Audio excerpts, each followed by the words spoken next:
Tunapenda kuambia kwamba hospitali yenu imetembelewa na ugeni kutoka taasisi ya madaktari wasiokuwa na mipaka ambao ni marafiki zetu kwa muda mrefu sana.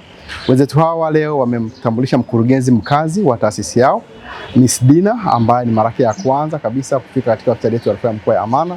Na kama mnakumbuka, wakati wote hospitali ya Amana ni marafiki wa wadau mbalimbali, na siku ya leo mdau wetu muhimu sana ambaye tumekuwa tukifanya naye kazi katika mambo yote yanayohusiana na maandalizi ya namna ya kukabiliana na majanga na ya aina mbalimbali, migonjwa ya milipuko na mambo mengine yote ambayo yanahusika na mambo ya dharura.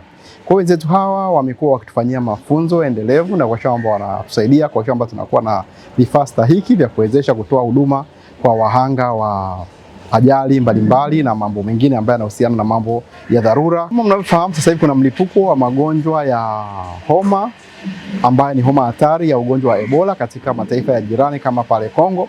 Na sisi Tanzania sio kisiwa, ni sehemu ambapo tunaingiliana kwa kiasi kubwa sana na wageni kutoka nchi ya Kongo, kwa sababu wanafika Kariakoo kwa ajili ya kufanya biashara mbalimbali, na hivyo basi ni lazima kama sekta ya afya tujiandae ipasavyo kukabiliana na jambo lolote lile kwa kwamba wananchi wetu wanaendelea kuwa salama kabisa.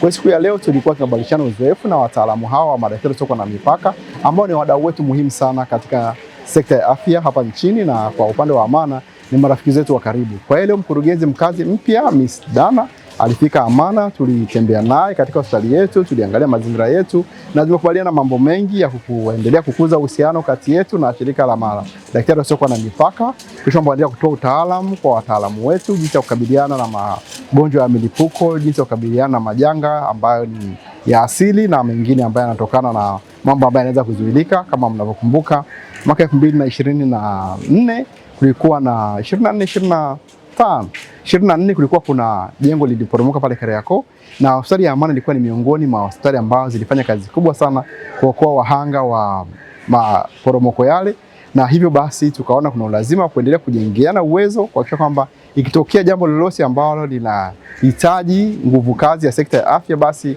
nguvu kazi ambayo imeandaliwa vizuri, mazingira salama na vifaa tiba vya kisasa viweze kuwepo na wataalamu waweze kuvitumia kwa kwamba tunaokoa maisha ya Watanzania wenzetu, na si Watanzania tu. Kama mnavyojua, jiji la Dar es Salaam linapokea wageni kutoka mataifa mbalimbali, na sasa tunaelekea kwenye AFCON mwaka 2027. Hivyo tuna kila sababu ya kujiandaa vizuri sana, kwa sababu kwenye michezo kunatokea jambo lolote, misongamano inaweza kuwa mikubwa, watu wakakanyagana, wakahitaji huduma za dharura. Hivyo basi tumeona ni vyema tukae na wenzetu, tujipange mapema, tuone namna gani ya kujipanga kutoa huduma hizi za dharura wakati wa mashindano makubwa haya ambayo yanafanyika hapa kwetu Tanzania mwaka 2027.